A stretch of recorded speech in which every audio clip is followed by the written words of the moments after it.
마가복음 2장 1절에서 12절까지의 말씀입니다. 마가복음 2장 1절에서 12절의 말씀입니다. 네. 마가복음 2장 1절에서 12절의 말씀 교독하시겠습니다. 수일 후에 예수께서 다시 가버나움에 들어가시니 집에 계시다는 소문이 들린지라 많은 사람이 모여서 문 앞까지도 들어설 자리가 없게 되었는데 예수께서 그들에게 도를 말씀하시더니 사람들이 한 중풍병자를 네 사람에게 메어 가지고 예수께로 올세 무리들 때문에 예수께 데려갈 수 없으므로 그 계신 곳에 지붕을 뜯어 구멍을 내고 중풍병자가 눈 상을 달아내리니 예수께서 그들의 믿음을 보시고 중풍병자에게 이르시되 작은 자여 내 죄사함을 받았느니라 하시니 어떤 서기관들이 거기에 앉아서 마음에 생각하기를 이 사람이 어찌 이렇게 말하는가 신성모독이로다 오직 하나님 한 분 외에는 누가 능히 죄를 사하겠느냐 그들이 속으로 이렇게 생각한 줄을 예수께서 곧 중심에 하시고 이르시되 어찌하여 이것을 내 마음에 생각하느냐 중풍병자에게 내 죄사함을 받았느니라 하는 말과 일어나 내 상을 가지고 걸어가라 하는 말 중에 어느 것이 쉽겠느냐 그러나 인자가 땅에서 죄를 사하는 권세가 있는 줄을 너희로 알게 하려 하노라 하시고 중풍병자에게 말씀하시니 내가 내게 이르노니 일어나 내 상을 가지고 집으로 가라 하시니 그가 일어나 곧 상을 가지고 모든 사람 앞에서 나가거늘 그들이 다 놀라 하나님께 영광을 돌리며 이르되 우리가 이런 일을 도무지 보지 못하였다 하더라. 아멘. 네, 오늘의 말씀의 제목은 친구의 믿음입니다. 오늘 말씀 나누면서 뒤에 나오는 예수님께서 죄사함의 권세와 그리고 병자의 고침에 대해서는 말씀하지 않을 겁니다. 오늘의 말씀에 중점적으로 볼 부분은 친구의 믿음들에 대하여서 함께 말씀을 보려고 합니다. 우리가 말하는 일반적인 믿음은 한 사람의 믿음을 보통 이야기합니다. 우리가 보통 말하는 믿음은 우리 한 사람의 믿음을 말합니다. 그러나 함께 나누는 말씀에서는 한 사람의 믿음이 아닌 여러 사람의 믿음이 등장합니다. 이들의 믿음과 행동이 얼마나 대단하면 마태, 마가, 누가복음 세 복음서에서 이 중풍병자를 고치는 과정에서 이 친구들과 그리고 그들이 행한 그 믿음에 대해서 예수님께서 보시고 칭찬하시는 장면이 나옵니다. 이 말씀의 배경은 가버나움에서 시작됩니다. 중풍에 걸린 한 사람이 있습니다. 이 사람은 중풍에 걸려서 제대로 움직이지 못합니다. 우리가 주변에 중풍 걸리신 분들 보면 어떤 생각 드십니까? 안쓰럽습니다. 저도 보시면서 그러니까 말을 못하는데 속으로 화이팅, 힘내세요. 언젠가는 걸을 수 있을 거예요. 이런 마음으로 그분을 쳐다봅니다. 그 중풍병자를 바라보는 그 시선은 오늘날도 똑같고 과거는 지금보다 의료적으로 열악한 상황입니다. 그러한 어려운 상황에서 그 중풍병자 한 사람이 살아간다는 것은 고통과 어려움입니다. 중풍병에 걸리면 제대로 몸을 가누지 못하고 어떨 때는 말을 제대로 하지 못하고 모든 일거수일투족이 다른 사람의 도움을 받아야 살아갈 수 있기도 합니다. 이 중풍병자에게 예수님께서 가버나움에 다시 돌아오셨다는 이 소식을 들었을 때에 그에게는 병 고침을 받을 수 있다는 소망이 그의 마음 가운데 일어났습니다. 그러나 그는 예수님을 만나러 가고 싶은 마음이 있지만 갈 수 없는 형편입니다. 1절입니다.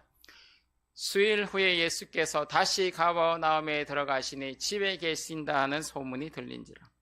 이 중풍병자를 예수님을 만나고 그리고 그 만나서 병 고침을 받고자 하는 소망이 있으나 그 마음 가운데 그 몸 가운데 불편한 몸이었기 때문에 갈 수 없었습니다.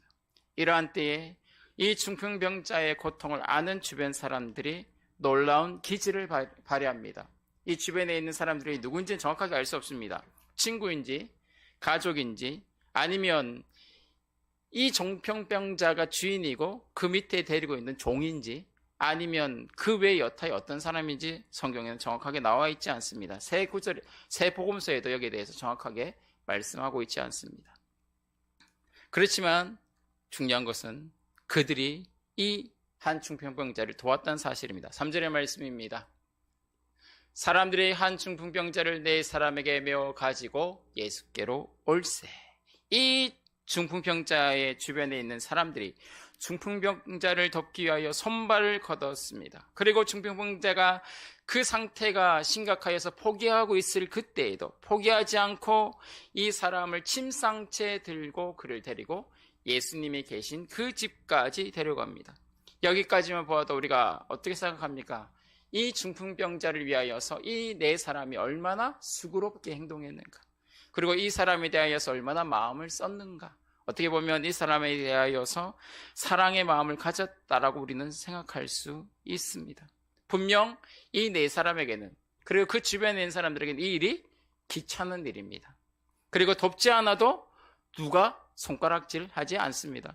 나 예수님께 가고 싶은데 누가 도와줄 사람이 없네 라고 말하는 그 사람의 말을 듣고 그래, 걱정하지 마, 예수님이 고쳐주실 거야, 기도해봐, 언젠가는 만나겠지, 이렇게 말하고 위로하고 끝날 수 있다는 거죠.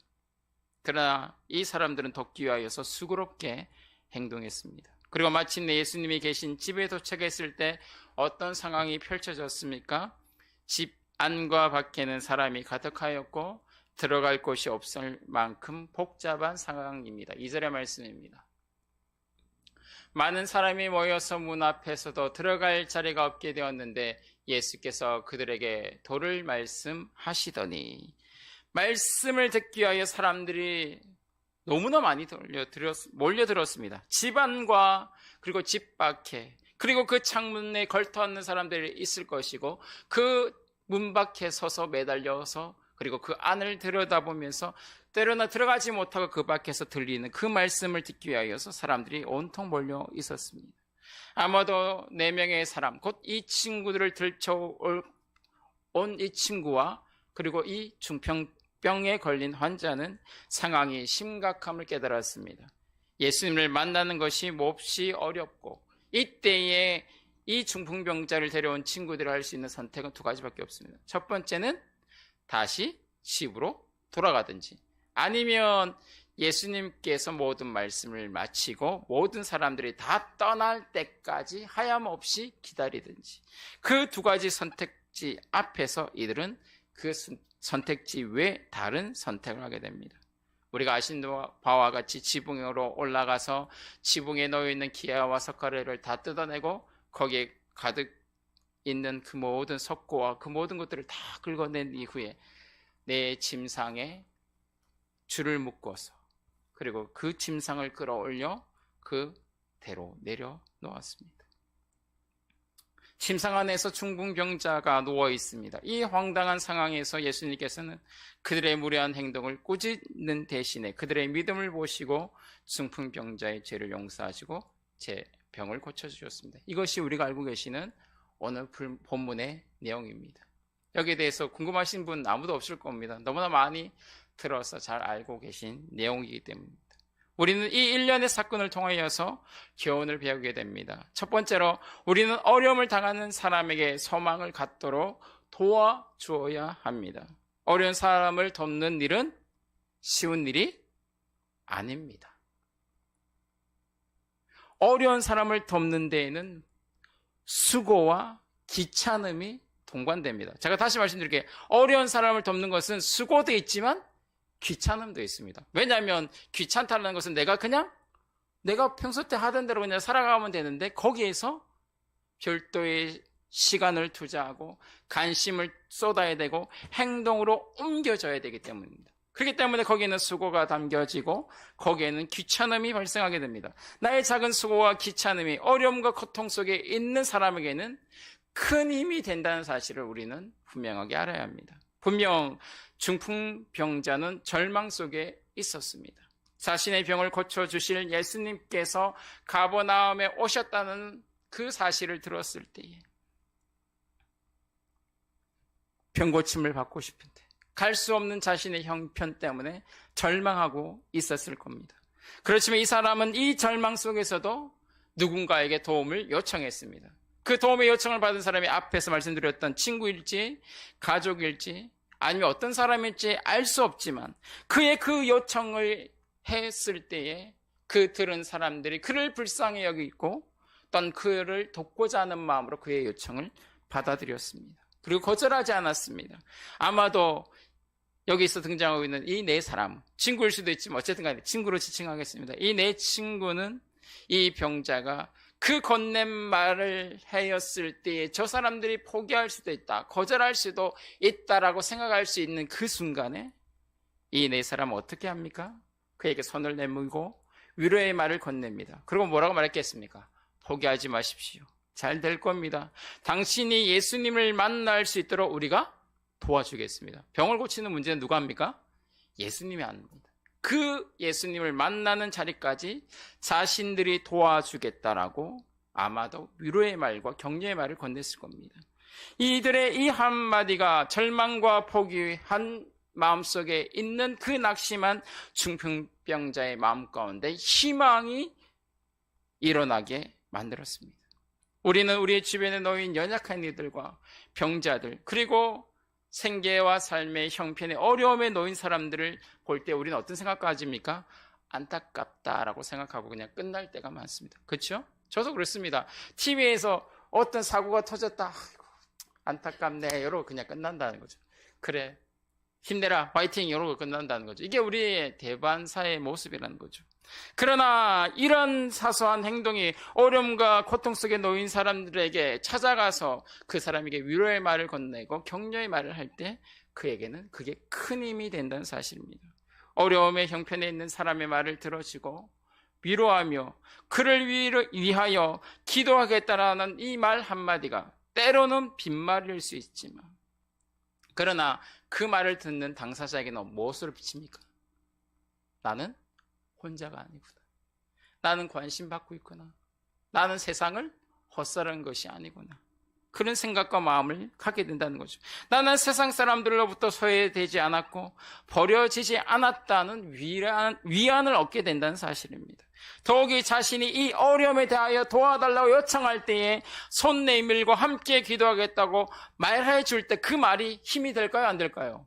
힘이 됩니다. 여러분들, 여기 계신 분들 다 어려움 가운데 겪어보신 적 있잖아요. 그때 어떻게 할지 몰라서 두려워 떨고 있고 앞이 안 보이는 그 캄캄한 상황에서 누군가가 갑자기 와서 힘내, 내가 위로해 줄게, 내가 기도해 줄게, 그 말이 큰 힘이 된다는 사실입니다. 히스기야 왕이 아스로 왕이 보낸 납사기를 통하여서 이스라엘의 수도인 예루살렘을 봉쇄하고 그 땅의 멸망을 말하며 하나님의 그 거룩하신 이름을 모욕하고 땅에 떨어뜨리고 있을 때 히스기야 왕과 이스라엘 모든 백성은 큰 낙심에 빠졌습니다. 그들은 두려움에 휩싸였고 그들은 이겨낼 힘이 없었습니다. 도저히 그 강대한 제국 아수르와 싸워서 이길 힘이 없었기 때문입니다. 그때 히스기야 왕은 그 절망 가운데, 그 낙선 가운데 뭐 합니까? 이사야 선지자를 찾고 그에게 기도 요청합니다. 열왕기하 19장 3절에서 4절의 말씀입니다. 네, 교독하시겠습니다. 좀 장이 기니까 제가 먼저 읽을게요. 그들이 이사야에게 이르되 히스기야의 말씀이 오늘은 환난과 징벌과 모욕의 날이라 아이를 낳을 때가 되었으나 해산할 힘이 없도다. 랍사기가 그들의 주 아수르 왕의 번영을 갖고 와서 살아계신 하나님을 비방하였으니 당신의 하나님 여호와께서 혹시 그 말을 들으셨을지라. 당신이 하나님 여호와께서 그 들으신 말 때문에 꾸짖으실 듯하니 당신은 이 남아있는 자들을 위하여 기도하소서 하다이다 하니라. 히스기야 왕이 그 절망의 상황에서 그가 할 수 있는 일은 뭐였다고요? 기도하는 일이었고, 혼자 기도하는 것으로 부족함을 느낀, 역부족을 느낀 그가 뭐라고 합니까? 그때 가장 하나님 앞에 서 있는 하나님의 선지자 이사야에게 사람을 보내어 기도해 주십시오. 나와 함께 기도합시다. 하나님께서 이 위기 가운데서 이스라엘을 건지시고 이 가운데 살리신 하나님의 그 도우심과 그 역사하심을 간구하며 이사야 선지자가 기도 요청을 하였습니다. 히스기야 왕의 심정과 마음이 어떻다고 적혀 있습니까? 아이를 낳는 산모가 아이를 낳을 정도의 그 힘까지도 소진할 정도로 나는 지금 크게 절망과 낙심에 있다는 거죠. 나는 지금 힘이 없도록, 나는 지금 어떻게 할 방도가 보이지 않고 앞이 캄캄하여 아무것도 할 수 없다고 말합니다. 환난과 징벌과 모욕의 말을 함을 통하여서 자신이 지금 처한 그 위기의 상황, 이스라엘의 위기의 상황에 대해서 이야기하고 있습니다. 이때 절망하였습니다. 이때 히스기야 왕은 이사야 선지자에게 사람을 보내 기도 요청하였고, 히스기야 왕이 전한 소식을 들은 이사야 선지자는 기꺼이 그 요청을 받아들이고 함께 기도하겠다는 말과 함께 격려의 말을 보냅니다. 19장 6절의 말씀입니다. 같이 읽으시겠습니다. 이사야가 그들에게 이르되 너희는 너희 주에게 이렇게 말하라. 여호와의 말씀이 너는 아수르 왕의 신복들에게 들은 바 나를 모욕하는 말 때문에 두려워하지 말라. 내가 한 영을 그들을 속에 두어 그로 소문을 듣고 그의 본국으로 돌아가게 하고 또 그의 본국에서 그에게 칼에 죽게 하리라 하셨느니라 하더라. 아멘. 이사야 선지자는 히스기야 선지자가 보낸 그 편지를 읽고 어떤 마음이 들었을까요? 그 마음, 그 아픔과 그 괴로움과 고통을 공감했다는 거죠. 그리고 내가 그를 위하여서 할 수 있는 것이 뭐라고 생각했습니까? 여호와 앞에 함께 부르짖고 기도하고 난 그를 격려하는 일이라고 생각했다는 거죠. 그렇기 때문에 그에게 그 모욕하는 말 때문에 뭐 하지 말라? 두려워하지 말라. 하나님께서 함께 하셔서 그들을 쫓아내실 것이요, 그들을 멸망케 하시고 그들을 본국에서 죽음의 칼에 당하게 하실 것이요, 여호와 하나님께서 너와 함께 하시니 나와 함께 기도하자라고 격려의 메시지를 던졌다는 사실입니다. 이 이사야 선지자가 히스기야의 기도의 요청에 응답하여 함께 기도할 것과 하나님께서 멸망하게 하신다는 그 말을 들었을 때 분명 히스기야 왕은 큰 힘을 얻었을 것입니다. 내가 기도하길 정말 잘하였구나, 그리고 하나님께서 나와 함께 하시구나 하는 그 믿음이 그에게 크게 일어났다는 사실을 우리는 거부할 수 없다는 사실입니다. 이와 같이 중풍병자가 요청할 때 그 말을 들었던 그 친구들이 거절과 침묵으로 일관하지 않았다는 사실입니다. 자신들의 귀찮음, 자신들의 불편함을 감수하고 이 중풍병자의 요청을 받아들이고 그를 위로하고 또한 격려하여서 그가 소망을 품도록 도와주었다는 사실을 우리는 잊지 않아야겠습니다.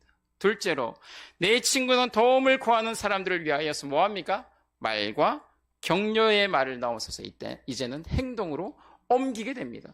우리는 말로 누군가를 위로할 수 있습니다. 앞에서 말씀드린 것처럼 말과 그 기도로 우리는 그 사람에게 큰 힘을 줄 수 있습니다. 그러나 말의 위로와 격려를 넘어서서 누군가에게 행동으로 옮기는 것이 쉽습니까? 쉽지 않습니다. 나의 호주머니에서 돈이 나오는 것이 쉽습니까? 쉽지 않습니다. 배고프지 말하는 것이 쉽습니다. 근데 그 호주머니에서 돈이 나오고 그 호주머니에서 나온 돈으로 빵과 먹을 것을 사서 주는 거 쉬운 일입니까? 쉽지 않습니다. 내가 누군가를 듣기 위하여 나의 시간을 내야 하고 신경을 써야 하는 일들이 발생하기 때문입니다.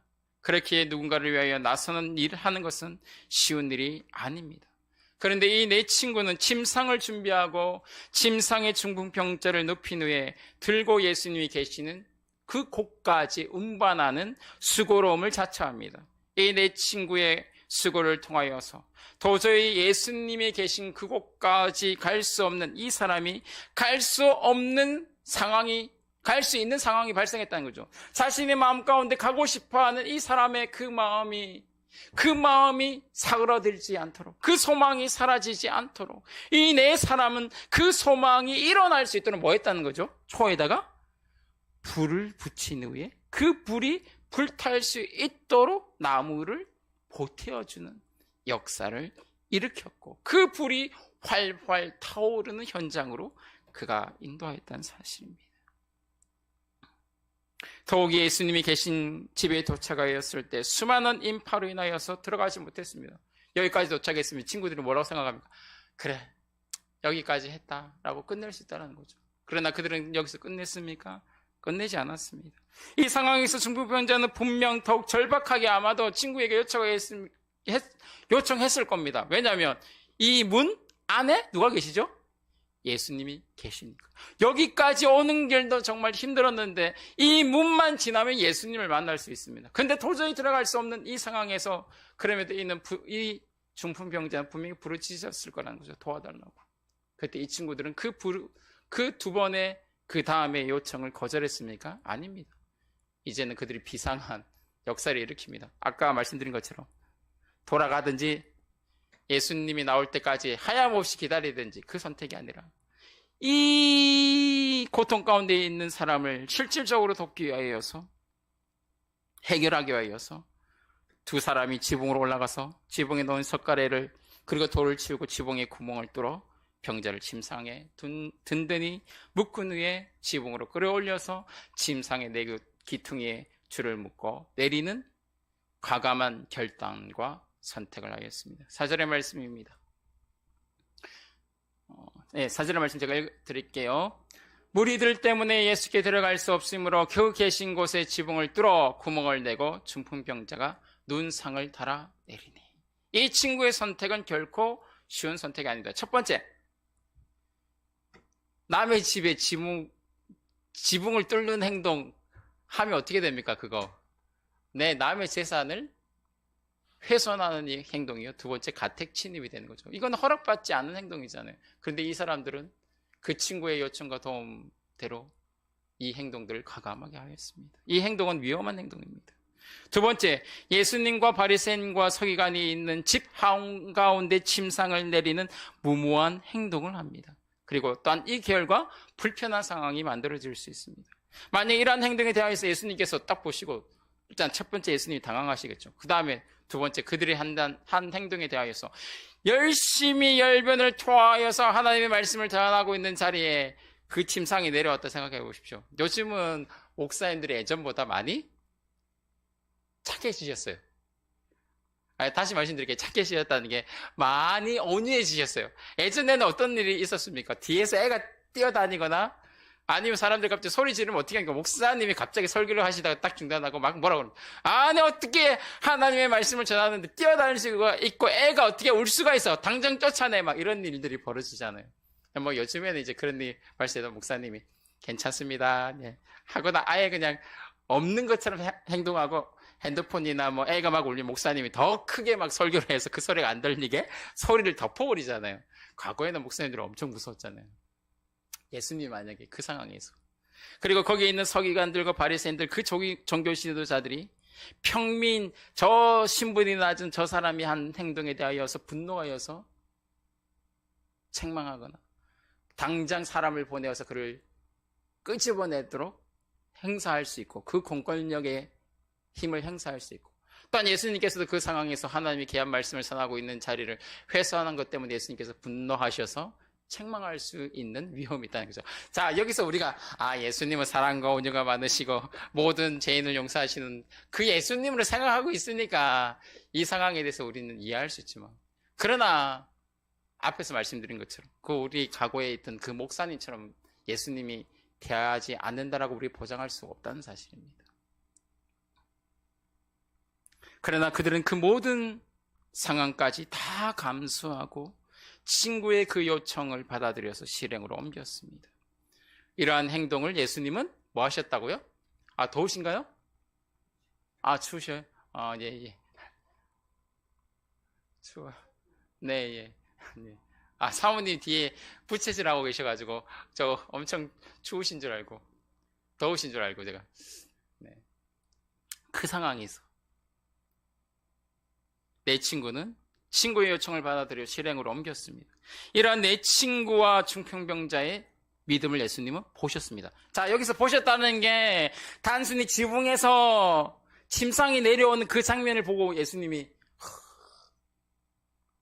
말씀하신 게 아니라, 예수님은 그 일이 시작되는 그 모든 일련의 과정을 예수님이 다 알고 계셨다는 거죠. 그들이 시작한 그 모든 일들, 그 가운데서 이 중풍병자가 예수님을 만나고 싶어하는 그 믿음과 그 마음, 그리고 그러한 요청을 받았을 때 그 친구들이 거부하지 않고 기꺼이 이 친구들을 돕고자 하는 그 마음과 그 믿음의 자세들, 그리고 그들을 데리고 와서 이 집안에 도착하였을 때 그들 앞에 닥친 첫 번째 시험, 그 앞에서 그들은 포기하고 돌아갈 수 있었다는 거죠. 근데 그들은 포기하지 않았다는 거죠. 요청하는 그 친구의 말을 듣고 그들은 새로운 방법을 고안하여서 지붕을 뚫고 내렸다는 거죠. 모든 그 집안에 있는 사람들이 아마도 그 상황에서 황당했을 거고, 아마 다 욕했을 거라고 누구나 다 상상할 수 있다는 사실입니다. 그러나 예수님은 그들을 보셨다는 거죠. 뭘 보셨다고요? 그냥 얼굴만 보신 게 아니라, 그 상황을 보시고 황당해 하신 게 아니라 그들의 믿음을 보셨다는 거죠. 여기서 말하는 그들은 이 내 친구의 믿음뿐만 아니라 이 중풍병자를 포함한 모든 자의 그 믿음과 그 일련의 행동들을 다 보셨다는 거죠. 출발하여서 도착하여서 첫 번째 맞이한 시련과 그 첫 번째 시련을 뛰어넘어서 이 곳까지 내려와서 예수님의 그 얼굴을 보고 만나는 그 모든 상황들을 예수님을 보셨다는 사실입니다. 그리고 그들의 믿음을 보시고 예수님께서는 중풍병자의 죄와 병을 고쳐주셨습니다. 5절의 말씀입니다. 예수께서 그들의 믿음을 보시고 중풍병자에게 이르시되 작은 자야 내 죄 사함을 받았느니라. 11절입니다.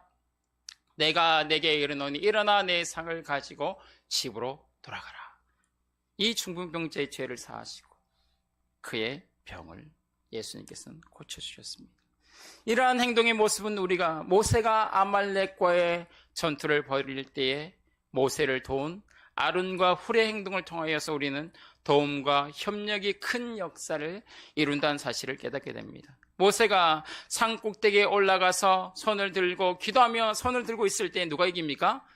이스라엘이 이깁니다. 그리고 그 손이 내려올 때 누가 이깁니까? 아말렉이 이기게 되었습니다. 이러한 역사 앞에서 그 모든 상황을 지켜보고 있는 아론과 훌이 보면서 합력함을 통해 선한 역사가 일어나게 됩니다. 출애굽기 17장 12절의 말씀입니다. 모세의 팔이 피곤함에 그들의 돌을 가져다가 모세 아래 놓아 그가 그 위에 앉게 하고 아론과 훌이 한 사람은 이쪽에서 한 사람은 저쪽에서 모세의 손을 붙들어 올렸더니 그 손에 해가 지도록 내려오지 아니한지라. 아론과 훌은 모세가 오랫도록 그 손을 들고 있는 장면을 보았고 그의 손이 내려오지 않도록 그리고 그가 피곤해하는 모습을 보았다는 사실입니다. 자신들이 옆에서 도와줄 수 있는 모습들을 도움을 궁리하였고 큰 돌을 준비하여서 모세를 앉게 하고 자신들이 좌우 손을 들고 그 손이 붙잡아서 내려오지 않도록 도와주었습니다. 아론과 훌이 도운 사소한 행동이 큰 역사를 일으켰습니다.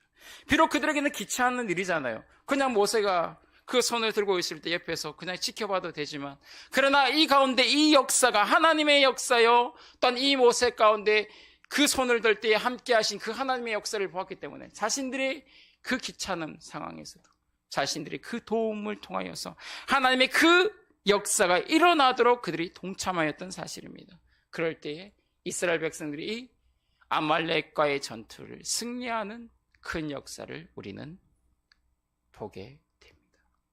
또 예루살렘 교회 성도들이 기근으로 인하여서 큰 어려움을 당하고 있었습니다. 예루살렘 교회의 성도들은 그들의 삶의 형편이 너무나 어렵고 힘들어 그 삶의 어려움 가운데 위기를 처하고 있었습니다.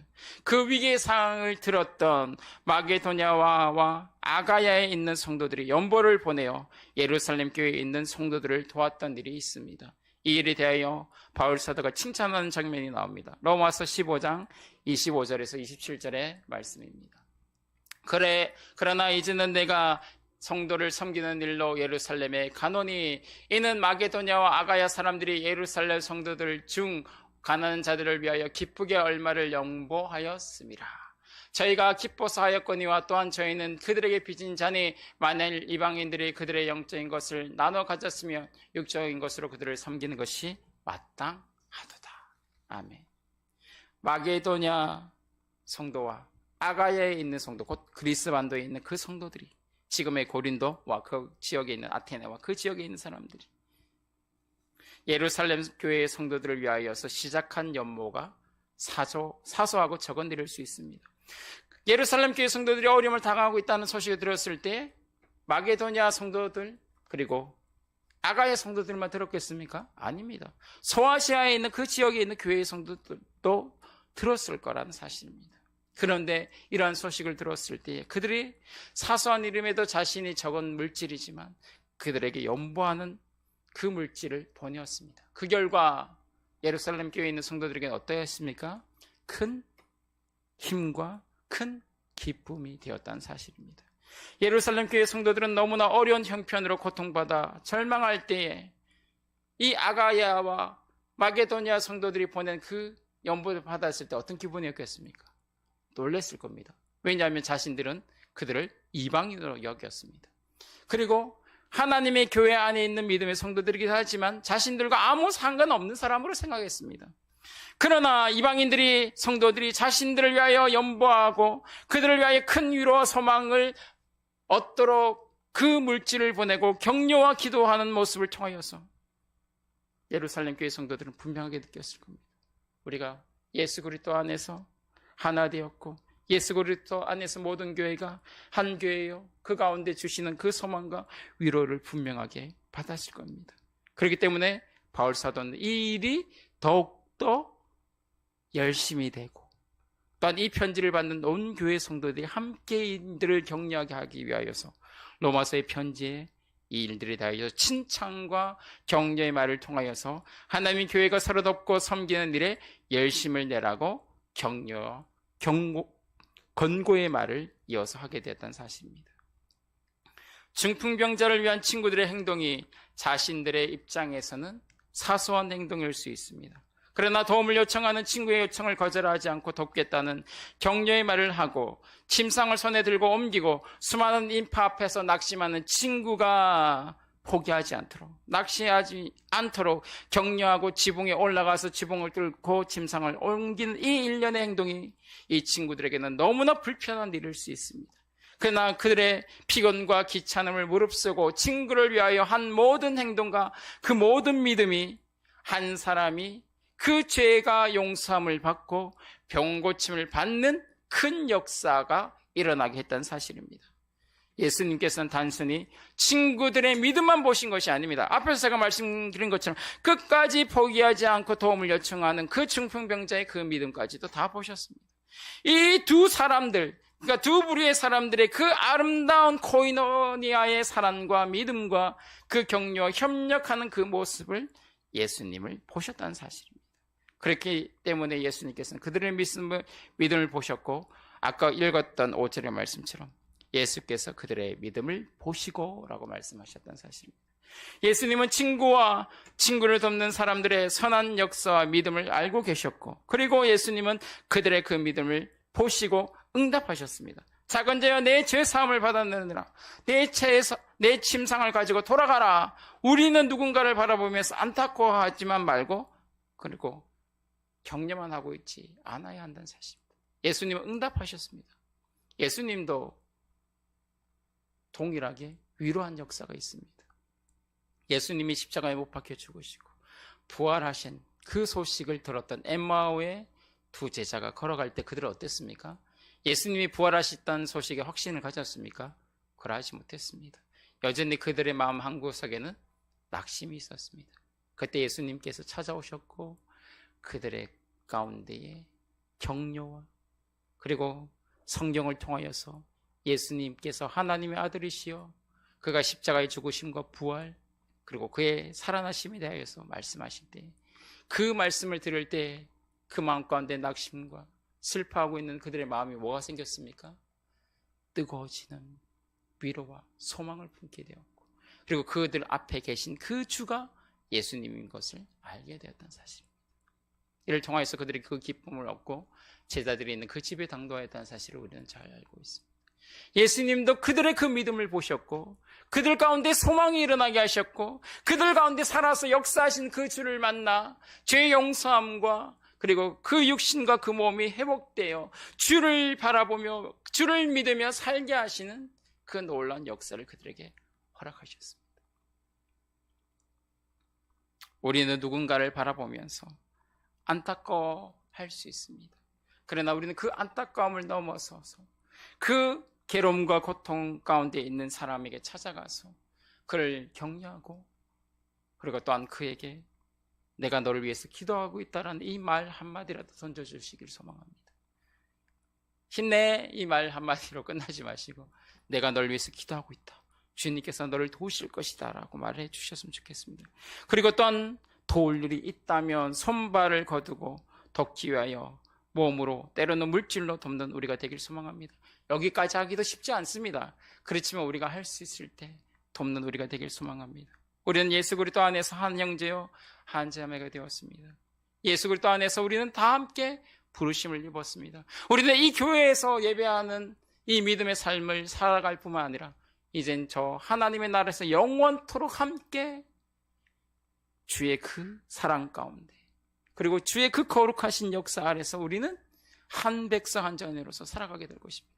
그렇기 때문에 우리는 이 교회 안에서 우리는 믿음의 성도로서 살아가고 있고, 한국을 넘어 전 세계에 있는 모든 교회가 예수 그리스도 안에서 하나 된 교회요, 함께 믿음으로 섬기는 교회입니다. 그렇기 때문에 우리가 선교사님들과 그 믿음의 공동체들을 위하여서 우리가 성교비로, 그리고 또한 우리는 돕고 기도하며 섬기는 것입니다. 그리고 또한 우리가 알지 못하는 그 믿음의 성도들이 어려움을 당할 때 우리가 기도하며 돕는 이유가 거기에 있음을 우리는 고백하게 됩니다. 우리는 예수 그리스도 안에서 한 형제요 한 자매가 되었습니다. 예수 그리스도의 사랑으로 한 가족이 되었습니다. 이 사실을 기억하면서 나는 믿음의 사람으로서 나의 믿음의 족함만 생각하며 살 것이 아니라 지금도 어려움 가운데 있는 자들을 위하여서, 어려움 가운데 있는 형제를 위하여서, 어려움 가운데 있는 지체를 위하여서 격려와 위로와 기도와 그리고 도움의 손길을 내밀을 통해 예수 그리스도 안에서 하나 되었음을 고백하고 증거하는 우리가 되길 소망합니다. 기도하시겠습니다. 살아계신 주님 감사를 드립니다. 우리는 예수 그리스도 안에서 하나 되었음을 고백합니다. 주는 포도나무요 우리는 가지니, 우리의 손발이 아플 때 우리의 온몸이 아픔과 같이 우리는 서로 유기적인 관계 안에 있음을 고백합니다. 주님, 우리 가운데 지체가 어려움을 당할 때 우리는 외면하지 않게 하여 주옵시고, 나의 아픔과 같이 그를 사랑하고 내 몸과 같이 사랑하며 섬기라고 말씀하신 그 주님의 그 말씀을 실천하는 우리가 되게 하여 주옵소서. 우리가 그를 찾아가 격려하고 위로하고 기도하며, 때로는 우리가 그들을 위하여 도울 것이 무엇인지 생각하여 돕는 자가 되게 하시고, 그 가운데 우리의 그 믿음을 보시고 그 가운데 우리의 그 선한 행실을 통하여 기뻐하실 그 주님을 바라보면서 우리가 기꺼이 섬기고 나누고 기도하며 섬기는 그 일들을 기쁨으로 하는 우리가 되게 하여 주옵소서. 주께서 그 모든 영광과 존귀와 찬양을 받아주시기 원하고 감사하고 예수님의 이름으로 기도드립니다.